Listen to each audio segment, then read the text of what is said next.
Lincoln, it was around this point last year when you first, prepared to face Stanton for the first time, and you said when you hired him, you wanted everything to be done, or everything would be done in this program with the defensive focus first. A year later, how have you seen that come to fruition with him? How has he held up to that in your mind? Yeah, I think he's done, everything that we would have asked. I think the culture defensively within our program has really shifted in a lot of ways. I'm proud of how we've progressed schematically. I'm really proud of how we've progressed fundamentally, especially with it being year one, and that probably being the biggest difference for us. I'm proud of how we've responded when we haven't had all of our weapons there, and we just kind of kept going, and we've played some really steady ball. Obviously, you can look at the statistics and you see a pretty massive difference there, but I don't even think that tells the whole story. I think Dan's been a really consistent leader along with our defensive staff, and I think our players see that and appreciate that, and certainly the progress is real by stats, but you just feel the difference right now, and so I think he's done a tremendous job up to this point. It seems like a lot of those stats that are the biggest difference are in key moments, third down, red zone defense.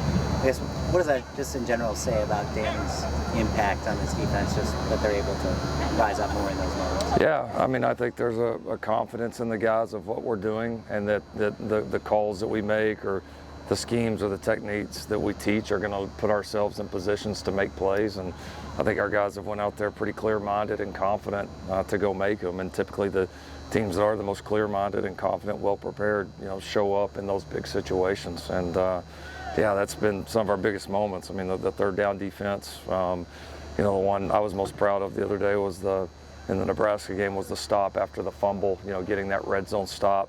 That was a huge part in that game. So, it feels like the majority of our games, we've shown up big in some of those moments, which has given us a chance to win every one of them.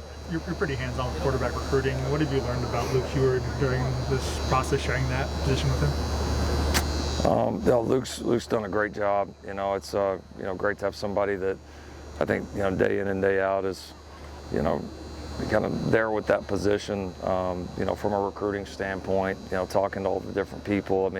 You never know how these things are going to quite evolve, and I don't know that kind of how some things played out recently, if that would have happened maybe without that setup. So Luke's done a tremendous job, and it was a big key to kind of all that transpired here this week, and so which was a great thing. So he's done a really nice job with both our guys here and in recruiting, and has been a big help to our program.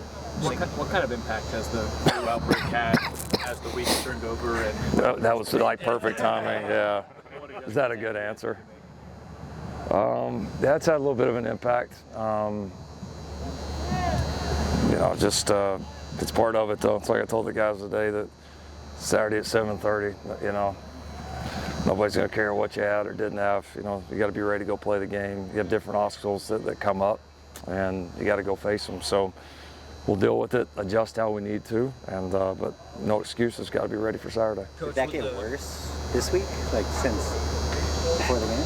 For you specifically? Yeah. We're a little bit right now, but most of the people, it's been running its course like kind of 48 to 72 hours. So I think we're kind of thinking today probably was the peak of it, and I think we'll get better from here. Coach, is a performance like what he marks on Saturday, is that inspiring to your team, or are they just used to it at this point? Well, I hope they're not used to it, because it was awesome. But I do think we have come to expect it from him, which is a huge compliment to him that he can make in a performance like that look fairly routine. So, but like I said in the presser, that's what the guy does each and every day. And so I don't think anybody's like totally surprised when he does it, but he's been a warrior for this team all year. Coach, with the quarterbacks, if Jaden couldn't go for any reason, who's the backup right now? Oh, Miller. Yeah, Miller. Lincoln, I don't know if you made anything. That was a legitimate question. I didn't mean, but yeah, No. yeah, Miller. Yeah. I don't know if you made anything of it, but Deshaun, some comments yesterday about smarter kids go to UCLA. Is that bulletin board for you guys, or Nah. nothing? Nah. Let's do one more. Lincoln, you just gave a lot of appreciation for Eddie, your punter. Just kind of what weapon does he? What type of weapon can he be for you guys? You know, when you're struggling on offense, but able to almost switch the sides. No, he's been huge all year. He's been good in every game. Whether it's getting the ball off of time, operation times, obviously distance, hang time, getting our guys in position where they can cover.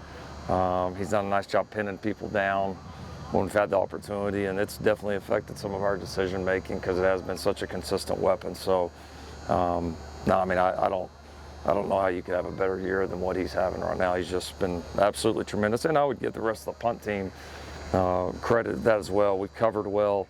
Operations with Hank and the guys have been awesome. Hank got down there and made a couple tackles the other day. I mean, the punt team as a whole has been an elite unit all year.